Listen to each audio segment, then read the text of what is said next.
Licenciado Miguel Cañaviri y compañeros de la carrera de Ciencias de la Comunicación Social de la UNSA en la materia de examen de grado de quinto año. Soy la estudiante Calisaya Ticona Erika Eini y el día de hoy voy a exponer sobre el área de teorías de la comunicación, el eje temático número 1, historia de la comunicación 1, en el tema la antigüedad y el medioevo hasta la imprenta.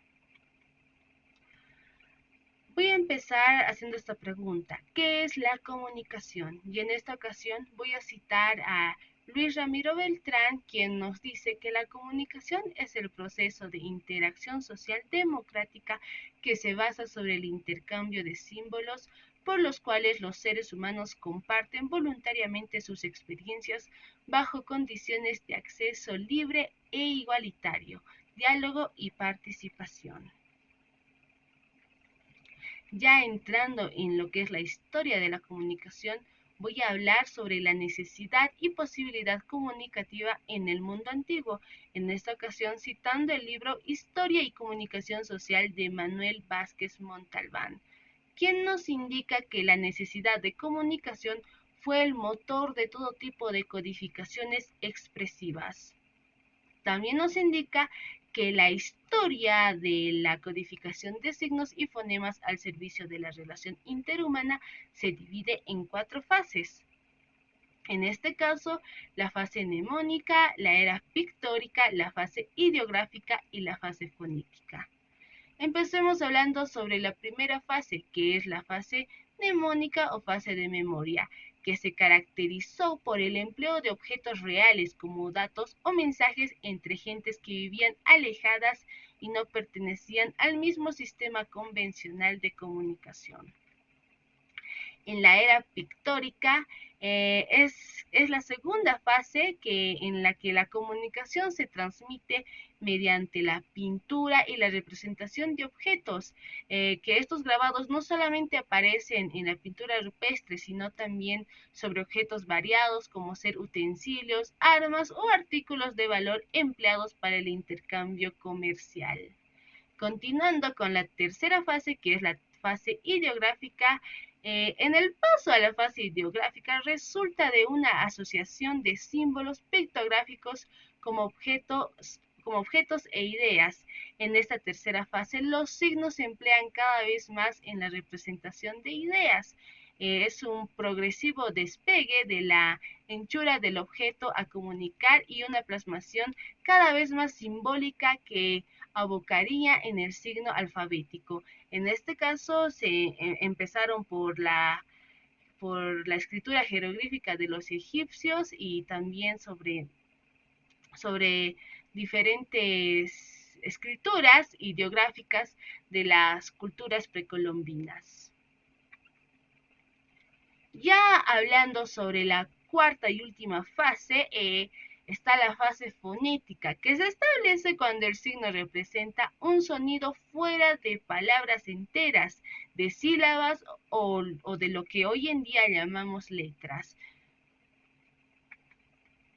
Ya entrando en la prehistoria, en la historia de la comunicación en la prehistoria, en los tiempos primitivos, los medios de comunicación empleados se apoyaban en partes del cuerpo del hombre, es decir, se apoyaban mediante diferentes gestos, lo que acá mencionamos, el lenguaje gestual, el hablado, la música, la danza y otros medios como el fuego, la pintura y los tambores. En este caso empezaron por el lenguaje gestual, ya poco a poco fue por el lenguaje hablado, ¿no? Luego ya se crea la música, posteriormente la danza y luego el fuego, ¿no? En esta imagen que podemos observar hay la presentación del fuego, ¿no? Donde las personas primitivas están cuando recién el descubrimiento del fuego, ¿no?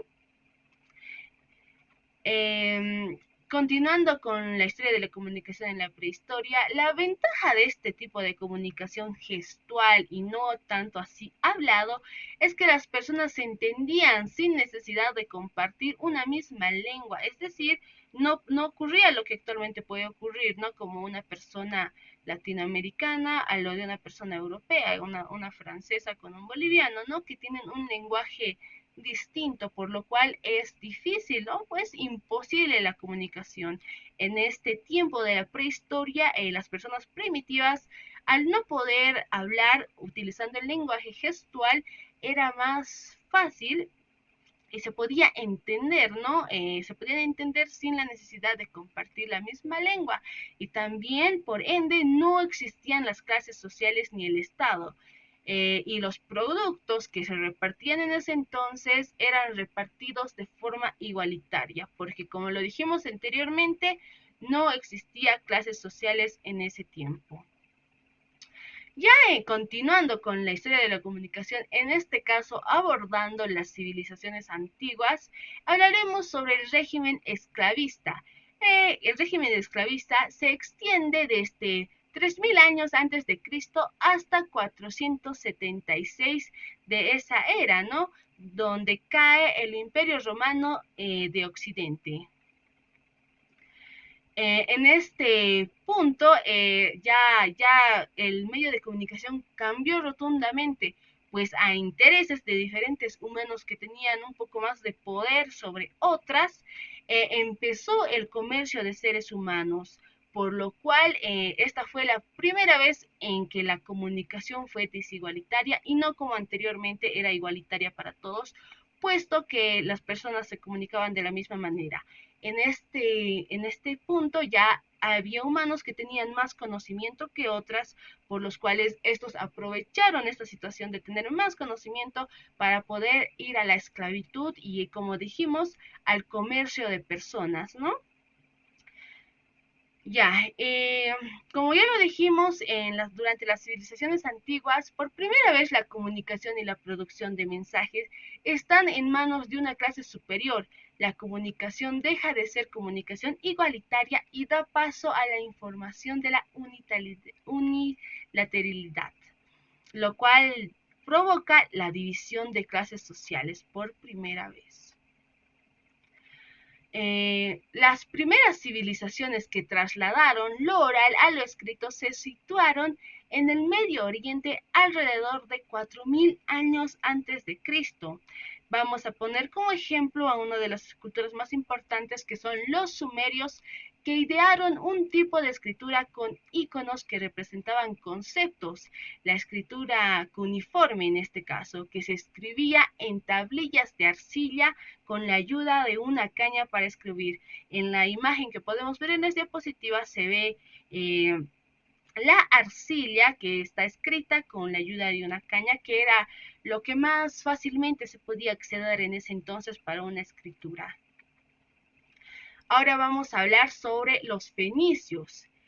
La escritura alfabética surge hacia el siglo 13 a.C., con los fenicios, un pueblo que dominaba el comercio marítimo para facilitar su interrelación comercial.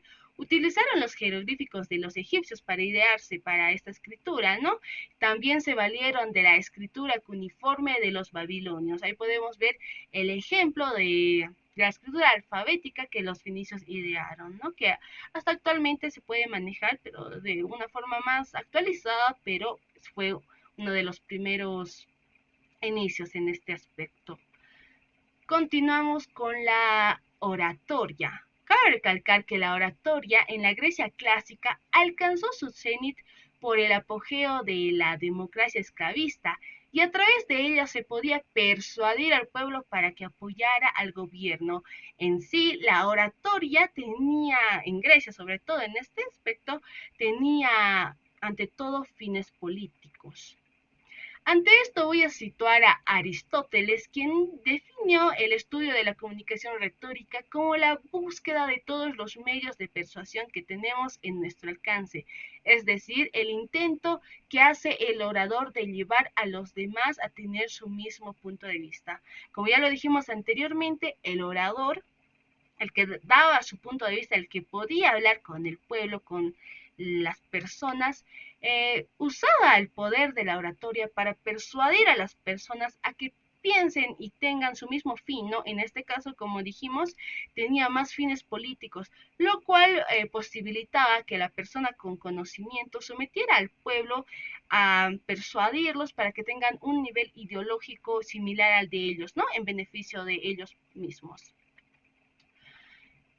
Ahora vamos a hablar sobre el Imperio Andino que se dio 580 años antes de Cristo, que en ese tiempo los medios de comunicación era la cerámica, escultura, chasquis y quipus. En la cerámica se puede observar diferentes cosas que los imperios querían representar de su pueblo, ¿no? De su cultura, utilizaban vajillas y diferentes aspectos para eso.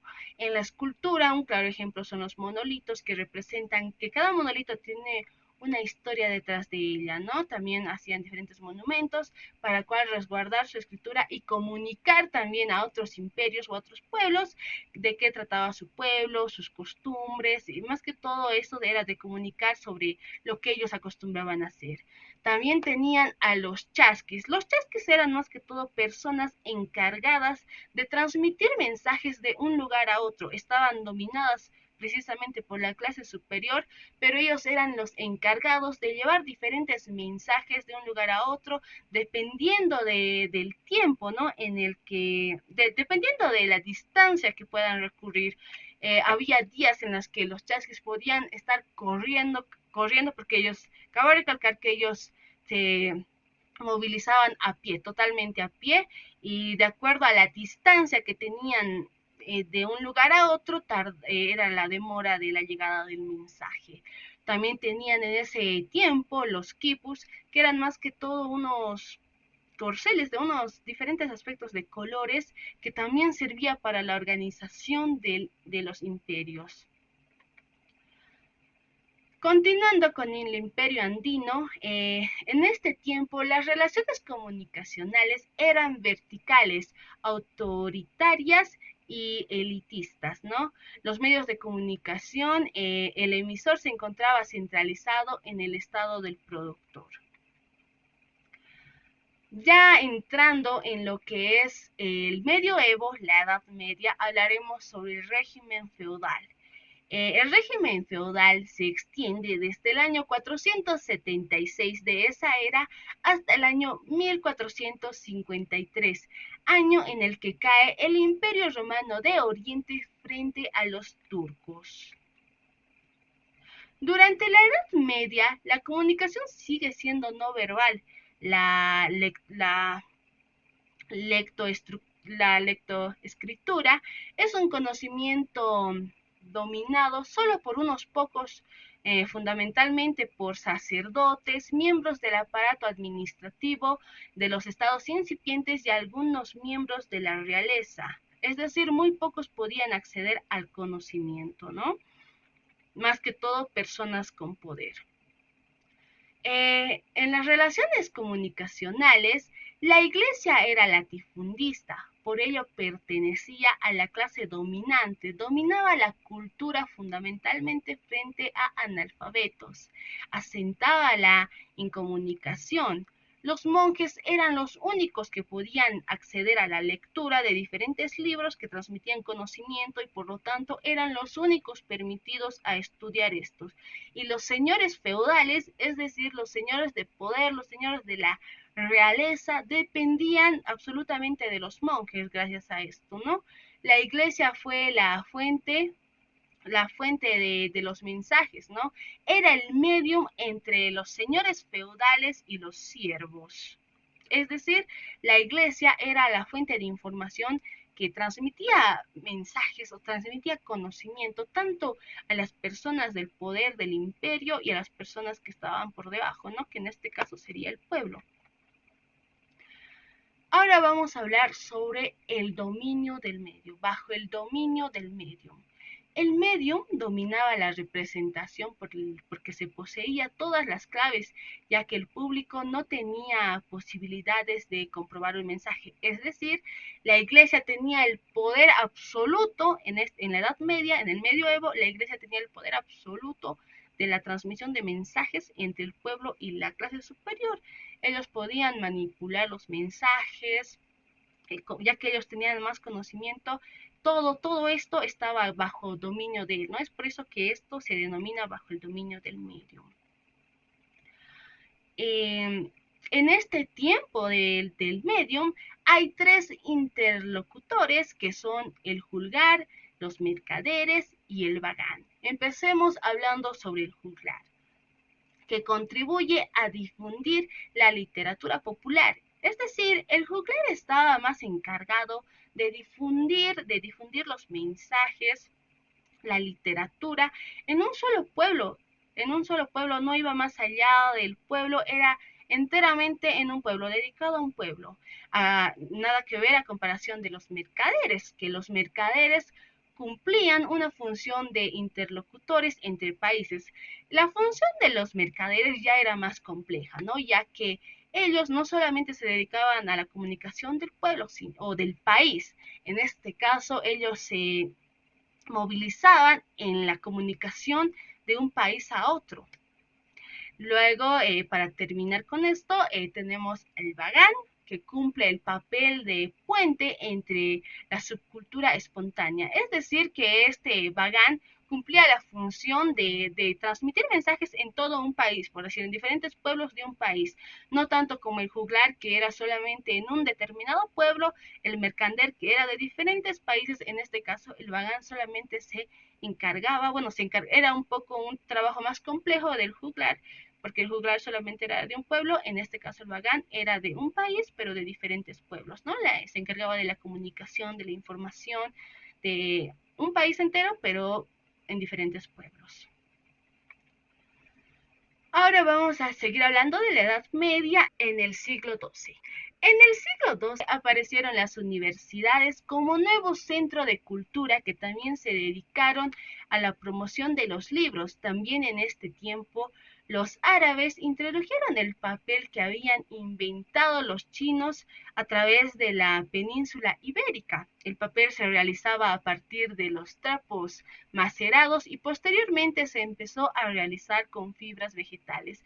En este siglo se realizaron las primeras universidades que obviamente tenían acceso, ¿no? Personas con poder y no así las personas de la clase obrera, ¿no? De la clase baja, el pueblo en sí. Y, y los primeros papeles que se utilizaron fueron la invención de los chinos, que fueron a través de trapos macerados y que posteriormente, como ya lo dijimos, se realizaron a través de fibras vegetales, y así se fue evolucionando el nivel de escritura, ¿no? En las diferentes universidades donde se puede escribir, se puede tomar apuntes. Ya, continuando con la Edad Media, hablaremos ahora sobre el contenido de mensajes. Los contenidos de los mensajes en este tiempo son persuasivos, es decir, buscan modificar la conducta del receptor, es decir, influir en su conciencia. El consumo de los mensajes es desigual, las ideas transmitidas están impregnadas de religión, la literatura está a su servicio, ¿no? Como ya lo dijimos anteriormente, absolutamente todos por la creencia de la iglesia, por el dominio de la iglesia, el contenido de mensajes siempre iba a favor de ellos, lo cual tenía el beneficio de que una persona tenga el mismo conocimiento que ellas y no vea más allá de sus limitaciones, ¿no? De las limitaciones que se les daba. Ahora vamos a entrar, sigue en la historia de la comunicación, pero en este tiempo en la imprenta. Cabe recalcar que cuando se habla de medios de comunicación, se habla en el sentido de los medios de comunicación de masas. En este sentido, este solo se alcanza históricamente a partir de la invención de la imprenta en el siglo XV y el desarrollo del comercio y del correo conscientemente con la expansión de la burguesía comercial renacentista. Vamos acá a citar a Johannes Gutenberg, que es el llamado padre de la imprenta, que en 1440, ¿no? El primer libro impreso fue la Biblia, que contenía nada más que 42 líneas de Mazarino en el año 1456. Fue el primer impreso en la historia. en la imprenta movimientos culturales históricos como ser la Reforma, Contrarreforma y sobre todo el Renacimiento fueron posibles gracias a la inmediatez de la imprenta por la influencia que tuvo en ese entonces. Con la imprenta surgieron nuevos formatos de comunicación, así nacieron publicaciones periódicas que fueron popularizándose no rápidamente como ser las revistas y los periódicos. En el siglo XVI estalla la polémica entre luteranos y el Papa. Esto quiere decir ya una discusión entre la imprenta y la religión, ¿no? Ya que, como decimos, en el siglo XVI estallan las polémicas entre luteranos, creyentes de Cristo, creyentes de la religión, y el Papa. ¿Por qué? Porque ya no compartían las mismas ideas, porque gracias a la imprenta, ya que esta no tenía censura en un principio, muchas personas más podían dar sus puntos de vista, escribirlo, lo cual transmitía más la llegada de diferentes puntos de vista, ¿no? Entonces, las polémicas entre luteranos y el Papa, que promete una gran repercusión de libertad de imprenta, esta sirve, ¿no?, como elemento de divulgación de las ideas luteranas, es decir, que, que la iglesia ya ve como ya no la ve favorable un ingreso de la imprenta, ¿no? Puesto que ya a los luteranos ya les abrió la mente, expandió su mente y ya no tenían esa mente cerrada a la cual ellos los imponían. Es por eso que en el año 1550 se impuso una ley que imponía la pena de muerte por la impresión sin un permiso real. Voy a concluir con esto, pues que esta fue la primera censura que tuvo la imprenta, que hasta actualmente, ¿no?, siempre hay un cierto tipo de restricción en diferentes periódicos, revistas. Bueno, esta restricción se dio desde el año 1550, donde se impuso la ley que imponía la pena de muerte por la impresión sin un permiso real. Esto ya se dio, bueno, a consecuencia de que la imprenta, en un principio, cuando no tenía censura, cuando estaba iniciando su tiempo, abrió la mentalidad de muchas personas, la cual realizó diferentes polémicas que obviamente a la realeza y a la iglesia no le favorecieron. Bueno, licenciado, esa fue mi exposición. Muchas gracias por su atención. Hasta luego.